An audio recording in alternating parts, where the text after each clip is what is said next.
The next one, Billy Carpenter, and the subject is money, money, money, money, money.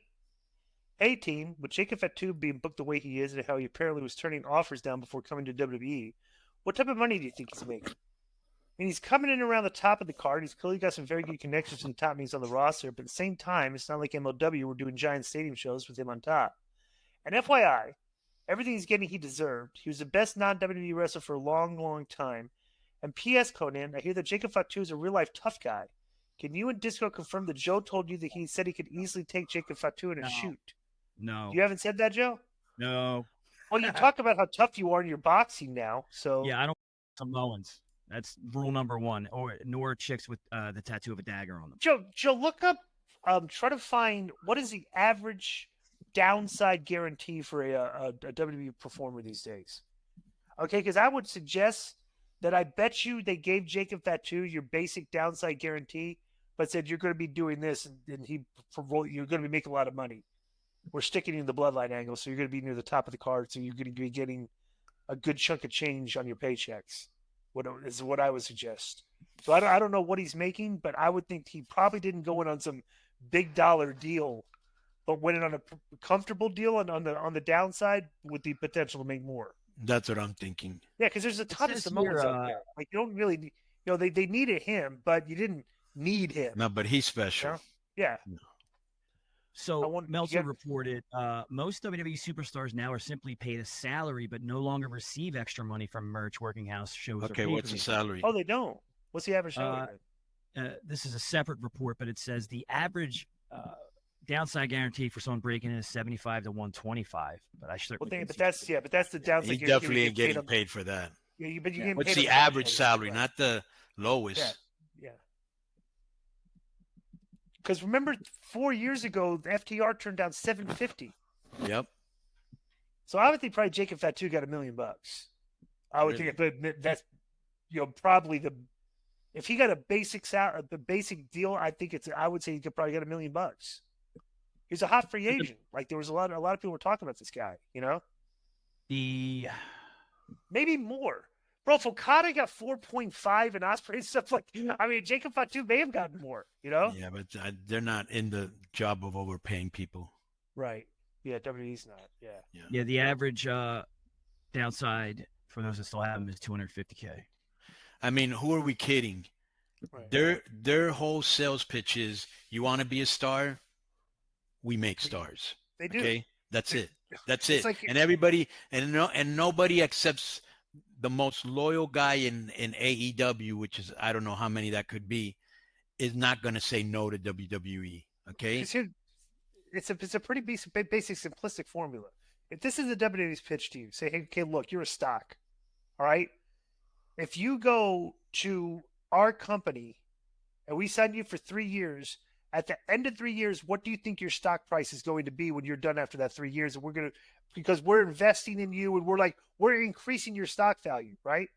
AEW, all you do is point to them. What's going to happen to your stock value if you go to AEW? It's like they may increase your stock value when you go in, but it's going to decrease when your deal is up. So for a young guy, it would behoove you to go to WWE now. Right. Where they can increase your value. Like you can take the money, but like after 3 years, they might be saying like, what are they going to do with me? I'm not like the time. I don't know. It's just some. The thing with Jacob, because the guy was asking me how much I think he's making. If I had to take a guess, I'm gonna say like between 500 to 700, because I would say more than that. But I'll tell you why. If FTR got 750, I think these guys get $1 million. That's 4 years ago. Yeah, but I think they kind of already had a name. Fatu really didn't. I mean, who knew who he was unless you watch MLW? Right. That's not a big audience. Right. So they sold him on the fact of nobody knows you. Here's a chance to be one of the top guys, and he ended up being the top guy.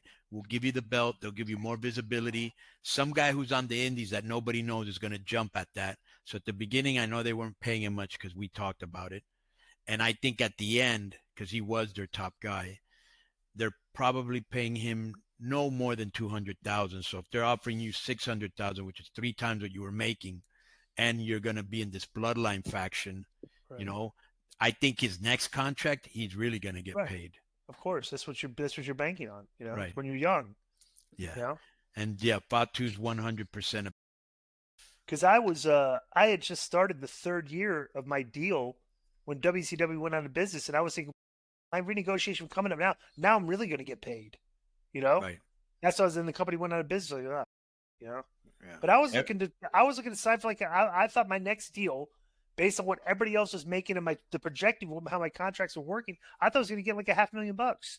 Right. Yeah. And it was funny because I was having a lot of beef with Eric, and when we did our contract signing, and he was like, you're a pain in. He goes, but you're valuable, and he goes, how much are you looking for? And I go, Eric, I'm gonna leave it in your hands. I'm not gonna tell you how much I'm worth. You tell me. And he paid me more than I expected he would. So right. You were making more than me. Dean was making more than those there were guys that were making more than me, right? Yeah. But when I was renegotiating my first to get the recent 3-year deal that I got, my pitch was like, dude, I'm wrestling these guys every night in house shows. Like these are the guys I'm equal to them on the card. Right. I'm out there I'm getting a reaction. I'm not. It's not like I'm right. We were one of the house show clique. Booker T was another one. Yeah. Benoit. We're working each other. We're getting all the majority of the house shows we were on. I was only making 125. Right. Like all these other guys are making 3, 4, 5, 7. I'm like, dude, I'm like, that's not fair. It's like right. I'm getting a better reaction than some of these guys are making more than me. It's like, come on. It's like, So yeah, but that was But you did make some money in your poker games, right? No, not really. $10,000 buy-in. That's what I read. Yeah, right.